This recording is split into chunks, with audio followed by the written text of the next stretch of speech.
I had my first boyfriend in sixth grade. I remember he wore skate shoes, these really puffy skate shoes, and he had hair that was so long it was impossible to see his eyes. We met up at the flagpole after school, and I distinctly remember he gave me a fist bump, and then that was it. We were girlfriend, boyfriend. By the way, you had to say it like that, girlfriend, boyfriend, really fast, as if it was one word, because we were now one entity. We were girlfriend, boyfriend. But I remember feeling nervous that we weren't living up to whatever it meant to be girlfriend, boyfriend. And the pressure got to be too much. We broke up a few weeks later. Which, I mean, it was middle school. From the New York Times, I'm Anna Martin, and this is the Modern Love Podcast. This week's essay is not about middle school, but it is about the pressure of that girlfriend-boyfriend entity. It's called My Choice Isn't Marriage or Loneliness. It's written by Haili Blassingame and read by Shayna Small.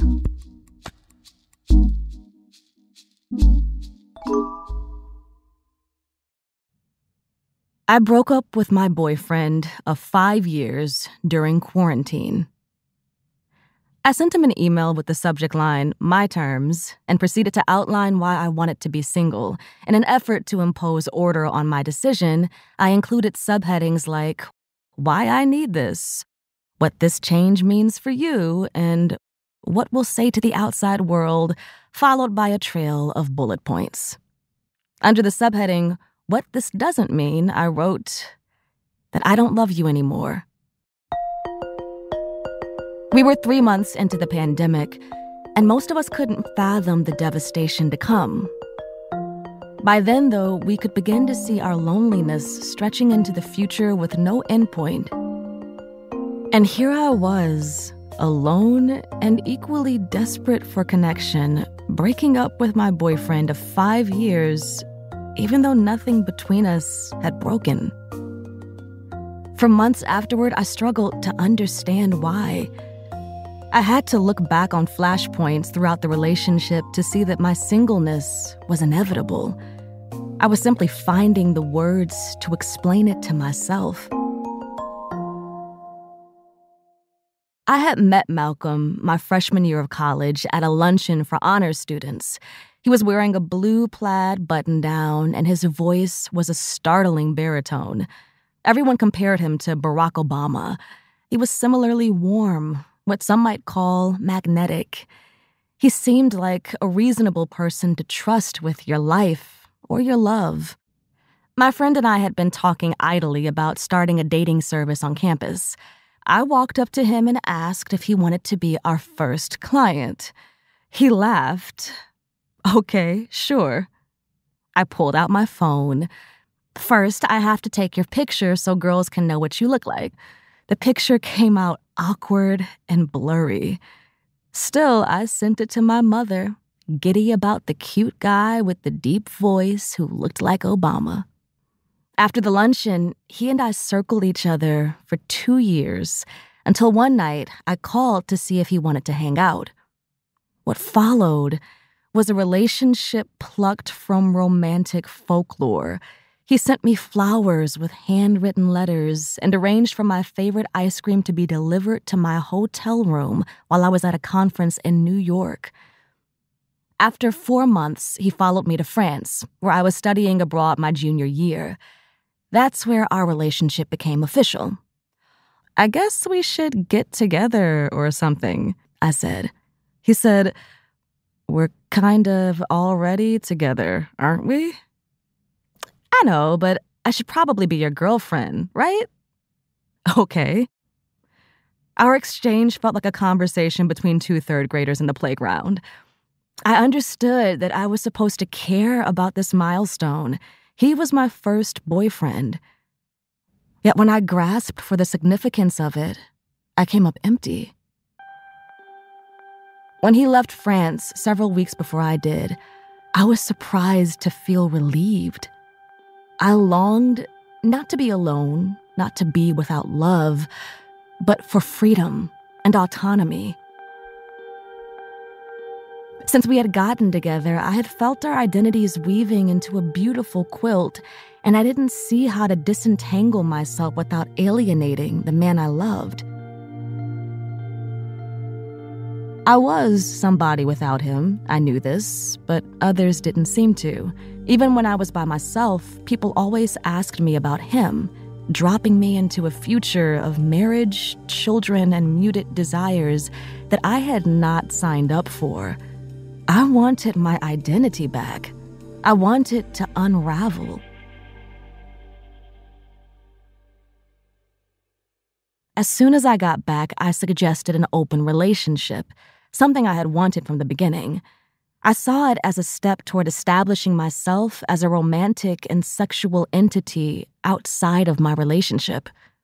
When Malcolm and I first told friends and family about our open relationship, we were met with verbal lashings and gross generalizations, including that this was not something Black people did.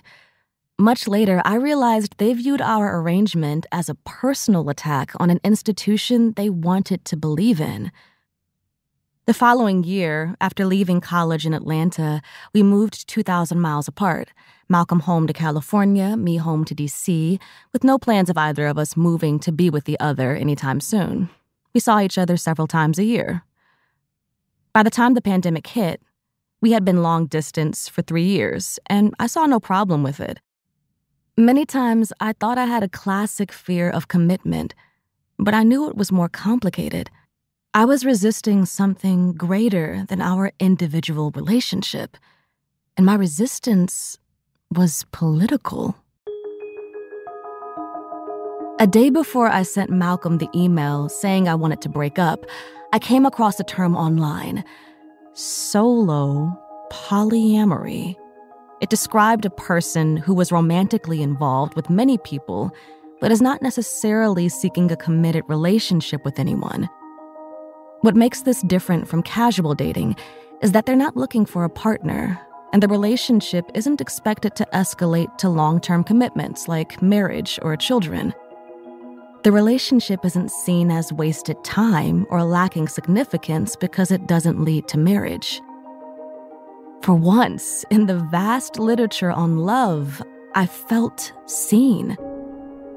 I liked how solo polyamory cherished and prioritized autonomy and the preservation of self, and I found its rejection of traditional models of romantic love freeing. I wasn't comfortable identifying as polyamorous then, but it spoke to my desire for something non-traditional. In some ways, this was the rebellion I had been seeking. My entire girlhood had been consumed by fantasies that were force-fed to me. Love and relationships were presented as binary, and in this binary, the woman must get married or be lonely, or in classic novels, die. The path to freedom and happiness was narrower still for Black women. Even in our extremely loving relationship, I had felt confined. I knew my mother would be devastated by the breakup.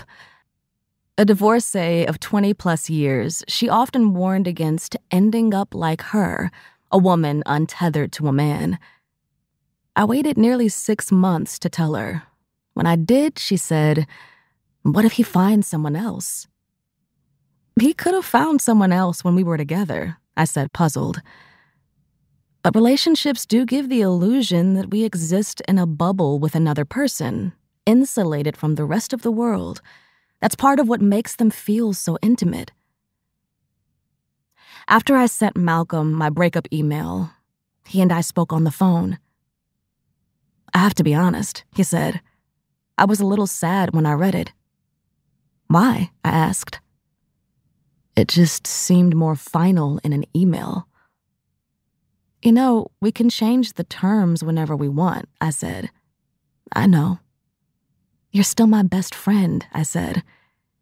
He made a joke about being friend-zoned, then said, "Yeah, you're my best friend too."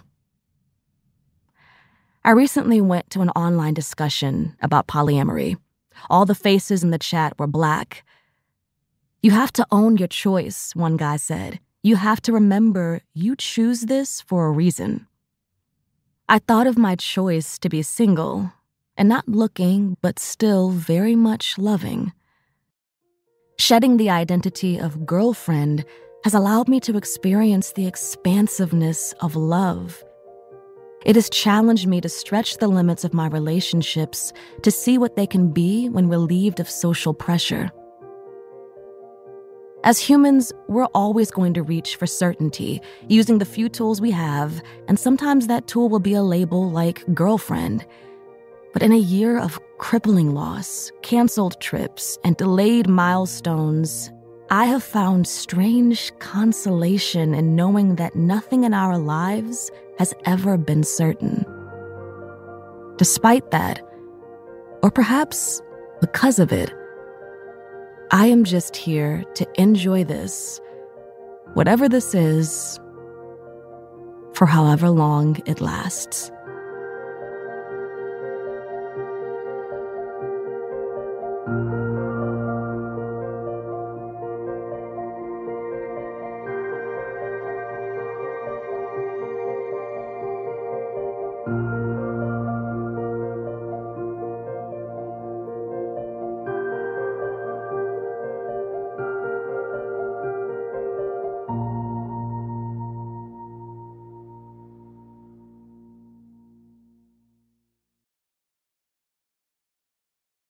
Hey, Haili. Hi, Anna. Well, I'm really excited to talk to you. There's a ton to dig into in your story, but let's start here. In your essay, you say that you felt uncomfortable with the term girlfriend. And I want to know, how did that play out for you when you were in a relationship with Malcolm? Oh, I mean, labels and definitions and titles, part of their function is to show people and tell people how to treat you and how to relate to you. And so I would just get annoyed when, we would go out and suddenly some of the dynamics would shift because it was revealed that I was his girlfriend. And I remember there was one incident where something happened and another guy came up and was like, let your man handle it. And I was just like, okay, see, this is the stuff that makes me feel like I don't want any association with it. And, people are going to do things like that. And I don't necessarily mean that you have to distance yourself entirely from a system. But I guess for me, that particular piece of it was just so annoying that I wanted to do away with it. I didn't want to deal with it. Was that moment when the person said, let your man handle it, was that a moment of decision for you where you were like, you know what, that's it, I am done with this label? Or was it more of sort of a slow burn to realizing you were done? This was, I think, my senior year of college. And that year was pivotal just in terms of like my relationship to feminism. And I think the deeper I got into non-monogamy, the more it made me examine monogamy. First of all, I think monogamy speaks to very valid and legitimate boundaries that people have in their relationships.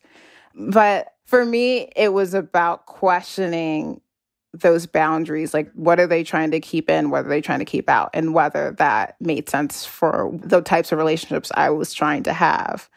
Sure. You and Malcolm, are you still in touch? What's the dynamic between you two today? Yeah, we're still in touch. We still talk on the phone very often. We're I would say best friends. I just think that, we got together when we were 19. And so we kind of grew up together in a sense. And that's something hard to disentangle yourself from entirely. What conversations have you had with either of your parents since coming into this non-monogamous lifestyle? How have you articulated this choice to your parents? So my family doesn't get any of this. And this is funny. Literally, like last week, my dad was like, so where's your boyfriend? So that's where he is. He has no idea what's going on. And you were like, Dad, come on. I've explained non-monogamy to you. What are you talking about? And then I explained to him that me and Malcolm were just friends. He's like, that's a bunch of junk.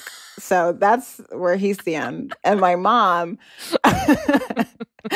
My mom and I are very close, so we talk every day. And so she, even though she doesn't get it on a personal level, she's definitely grown a lot in acceptance. And my mom understands that this is me being a young woman trying to define and be true to her desires. And this has been my journey into that. But she has had her own journey into that as a young woman. So I think that's sort of where she is.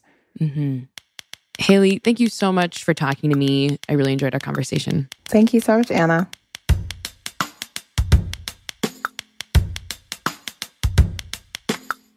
Modern Love is produced by Julia Boterel and Hans Buetow, with help from Tally Abacassis. It's edited by Sarah Saracen. This episode was mixed by Alicia Baitub. Dan Powell created our Modern Love theme music. Digital production by Mahima Chablani, and a special thanks to Ryan Wegner at Autumn. The Modern Love column is edited by Dan Jones. Mia Lee is the editor of Modern Love Projects. I'm Anna Martin. Thanks for listening.